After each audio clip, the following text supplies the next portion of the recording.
మరలా చిగురించబోతుంది. గొప్ప దినాలు నువ్వు చూడబోతున్నావు. నీ యేసుకు సమస్తము సాధ్యమే. గుడ్ మార్నింగ్ దేవుని ప్రియ కుమారుడు, గుడ్ మార్నింగ్ దేవుని ప్రియ కుమార్తె. Special good morning to you. ఈరోజు నీ జీవితంలో ఆగిపోయిన ప్రతి విషయాన్ని కూడా దేవుడు ముందు కొనసాగించబోతున్నాడు. చెరసాల్లో ఉన్న స్థితి ఈరోజు నువ్వు కలిగి ఉన్నట్లుగా అనిపిస్తుందేమో. చెరసాల బ్రతుకులో నువ్వు ఉన్నట్లుగా అనిపిస్తుందేమో. నీవు దేవుని ఆశీర్వాదం అనుకున్న విషయమే ఈరోజు చెరసాలుగా మారిపోయిందేమో. దేవుడు నన్ను ఆశీర్వదించాలనుకున్న విషయమే నిన్ను చెరగా తీసుకుని వెళ్ళిపోయిందేమో. చెరగా నువ్వు అయిపోయావేమో. నీకు జరిగిన పెండ్లి ఈరోజు ఒక జైల్లో పెట్టినట్టు అయిపోయిందేమో. నీకు జరిగిన ఒక విషయం నీ జీవితంలో నిన్ను ఒక జైల్లో పెట్టినట్లుగా, ఒక ఖైదీగా నిన్ను చేసినట్టుగా అనిపించిందేమో. నీవు అనుకున్నట్లుగా ఏది చేయలేక నువ్వు బంధింపడిన వ్యక్తిగా అయిపోయావేమో. సంగమ వినండి, ఒక మంచి విషయం నిమిత్తము ఏ రోజైనా నువ్వు బంధింపబడితే దేవుడు చూసుకుంటాడు.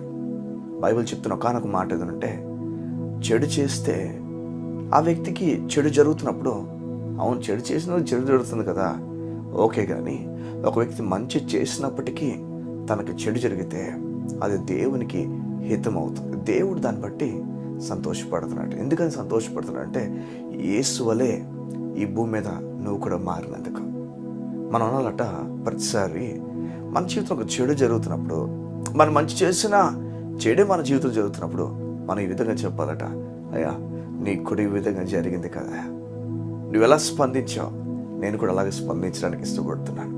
నిజము, ఈరోజు నీ చేతులు కట్టేసినట్లుగా, నీ కాలు కట్టేసినట్లుగా నువ్వు చెరలో ఉండిపోయిన ఒక వ్యక్తిగా ఈరోజు ఉన్నావేమో. నీ జీవితం నిరాశ వలకు వెళ్ళిపోయిందేమో. ఈరోజు ఎటు చూసినా ఎటు వెళ్ళినా చూడండి, సముద్రంలో ఒకే ఒక చేప ఉంటే ఒక చేపను వల వేసి ఎలా అయితే పట్టడానికి ప్రయత్నం చేస్తున్న ఒక వ్యక్తి వలె నీ జీవితం అయిపోయిందేమో. ఆ ఒక్క చేప వల్ల నీ జీవితం అయిపోయిందేమో. ఆ వల నిన్ను పట్టడానికే చూస్తున్నారేమో, నీ జీవితాన్ని పాడు చేయడానికి చూస్తున్నారేమో. నేను చెప్తున్నాను, నేను యోసేపు జీవితం కూడా తన అన్నదమ్ములు పాడు చేయాలనుకున్నారు. తన జీవితాన్ని నేల కోల్చాలనుకున్నారు. తన జీవితాన్ని అమ్మేసి ఇంకా అయిపోయింది వాడి జీవితం అనుకున్నారు. కానీ ఒక మాట నేను చెప్తాను వినండి, మనుషుడు ఫుల్ స్టాప్ అని పెట్టేయచ్చు, మనుషుడు జీవితం అయిపోయిందని చెప్పి ఎండ్ అని రాసేయచ్చు. కానీ దేవుని చేతిలో ఉంది కథ అనేది. దేవుడు నడిపించాలి. నేను చెప్తున్నాను, రాబో దినాల్లో ఐగుప్తు అనే ప్రదేశంలో దేవుడిని ఎత్తబోతున్నాడు. నువ్వు అనుకుంటున్నావేమో, నీ జనాల మధ్యన నువ్వు సరిగా లేవు, నీ జనాల మధ్యన నేను సరిగా చూడలేదని. నేను చెప్తాను, మీరు నువ్వు వెళ్ళబోతున్న స్థానంలో దేవుడు నేను పైకి లేవనెత్తుతున్నాడు. అవును, కొన్నిసార్లు మన సొంత వాళ్ళ దగ్గరే మనకు బాధ ఉంటుంది. అని దేవుని లేఖనాలు చెప్తున్న ఒక విషయం ఏమనంటే, యేసు ప్రభు తన సొంత వారి మధ్యన కనపరచబడలేదు. నీవు తన కుమారుడు కుమార్తె అయితే నీవు కూడా ఇలాంటి పరిస్థితి గుండా వెళ్తావు, నిరాశపడిపోతావు. నువ్వు దేవుని పైన ఆధారపడ. దేవుని కుమారుడా, దేవుని పైన ఆధారపడుతున్నావా? ఆధారపడినప్పుడు మేలు చేస్తాడు. తన సొంత కుమారుని నీకోసం వెన్నుకు తీయకుండా ఇచ్చాడు. నువ్వు నేను ఏం అడిగాను చెప్పండి? మనం ఏం అడగకుండానే తన కుమారుని ఉచితంగా మన కోసం ఇస్తే మిగతావన్నీ మన కోసం ఇవ్వడా? ఈ లోపల కలుగుతున్న భయాలు విశ్వాసము చేత బలం పొందుకోవాలి. ఎప్పుడైతే ఒక వ్యక్తి విశ్వాసాన్ని అప్లై చేయడం, తను ఏమి చూడలేదు తన జీవితంలో, తనకు ఒక నిరీక్షణ లేదు తన జీవితం. ఎందుకంటే విశ్వాసము నిరీక్షింపబడి వాటి నిజ స్వరూపమైంది. ఎప్పుడైతే విశ్వాసం ఉంచాడో ఆ వ్యక్తి ఏదో ఒకటి ఆలోచిస్తున్నాడు, ఏదో గొప్ప విషయం చూస్తున్నాడు, దేవుడు చేయబోతున్న ఒక విషయాన్ని గమనిస్తున్నాడు. నీవు విశ్వాసం ఉంచుతున్నావు, ఈ మధ్యకాలంలో నమ్ముతున్నావు. అసలు బైబిల్ చెప్తుంది, 30 అంతులు 60 అంతులు 100 అంతులు ఫలించే వ్యక్తి విశ్వాసం కలిగిన వ్యక్తి. మాట వినగానే విన్న మాట పట్టించుకుంటున్నాడు అంతే. నువ్వు నమ్ముతున్నావా? నీ జీవితం పట్ల, నీ బిడ్డల పట్ల, ఒకవేళ నీవు గొడ్రాలుగా పిలువబడుతున్నావేమో, ఎంతో కాలం నుంచి బిడ్డలు లేని వ్యక్తివేమో, లేకపోతే ఉద్యోగం నుంచి ఎదురు చూస్తున్నావేమో, అన్నీ సతమతం అయిపోతున్నాయేమో. దేవుడు చెప్తున్న విశ్వాసం ఉంచుతున్నావు, నువ్వు నమ్మకం ఉంచుతున్నావా? ఎందుకని? నీ కొరకు మరణించిన వాడిని నువ్వు నమ్మలేకపోతున్నావు. నీ కొరకు చేతులు చాపి దినమంతా పిలుచుచున్న దేవుని ఎందుకు నమ్మలేకపోతున్నావు? ఎందుకని?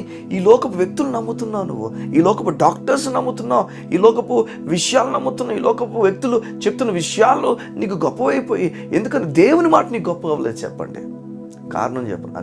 దేవుని మాట వైపు మనం ఎన్నడూ రాలేదు కనుక. దేవుని మాట వైపు వచ్చినప్పుడు ఒక జీవితం ఎంత నెమ్మది కలిగి ఉంటుందా చూడండి. ఒక మంచి బిర్యానీ మనం టేస్ట్ చేసిన తర్వాత సాదా సీదా ప్రతి బిర్యానీ టేస్ట్ చేస్తున్నప్పుడు ప్రతిసారి ఆ మంచి బిర్యానీనే మనకు గుర్తొస్తుంది. అలా దేవుని సమాధానం ఒక వ్యక్తి రుచి చూసిన తర్వాత ఈ లోకంలో ఇంకా దేంతో కూడా తృప్తిపరచబడలేడు. నువ్వెందుకు తెలుసా? నీ జీవితంలో ఇంకా వాటి దగ్గర ఉండిపోయే కారణం దేవుని సమాధానం దగ్గరకు నువ్వు ఎప్పుడు వెళ్ళలేదు కనుక. ఈరోజు ప్రయాణం చేస్తావా? తన సొంత కుమారుని ఇచ్చేసాడు నీ గురించే. తాను పాపం అయిపోయాడు నువ్వు నీతిమంతుడిగా మార్చబడ్డానికి. నీకు చెప్పనా, దేవుడు నిన్ను ప్రేమించుచున్నాడు. ఈ ఉదయాన్న దేవుడు నిన్ను ప్రేమించుచున్నాడు. నీ పట్ల ఉన్నతమైన కార్యాలు కలిగి ఉన్నాడు, ఉన్నతమైన ఆలోచన కలిగి ఉన్నాడు. నీవు వాడిపోనక వ్యక్తిగా ఈరోజు చెరసాల్లో ఉన్నావేమో, యోసేపు లాంటి బ్రతుకుతున్నావేమో. ఆ చెరసాల తలుపులు తెరవబడుతున్నాయి తొందరలో. ఆ చెరసాల నుంచి బయటకు రాకపోతున్నావు, రాజులు ఎదుట వెళ్ళబోతున్నావు. నిజమిది. దేవుని దగ్గర అబద్ధం ఉండదు. ఆయన అబద్ధం ఆటకు నరుడు కాదని బైబిల్ చెప్తుంటే నీ పట్ల గొప్ప కార్యాలు కలుగున్నాడు. నమ్ముతావా? ఈ ఉదయాన్ని విశ్వాసం ఉంచా. విశ్వాసంతో బలం పొందు. అబ్రాహాము అయితే విశ్వాసం ద్వారా బలం పొందాడో అట్టి బలాన్ని నువ్వు పొందు. కళ్ళు మూసుకుంటావా? ఈ ఉదయం నీ గురించి ప్రార్థన చేయడానికి ఇష్టపడుతున్నాను.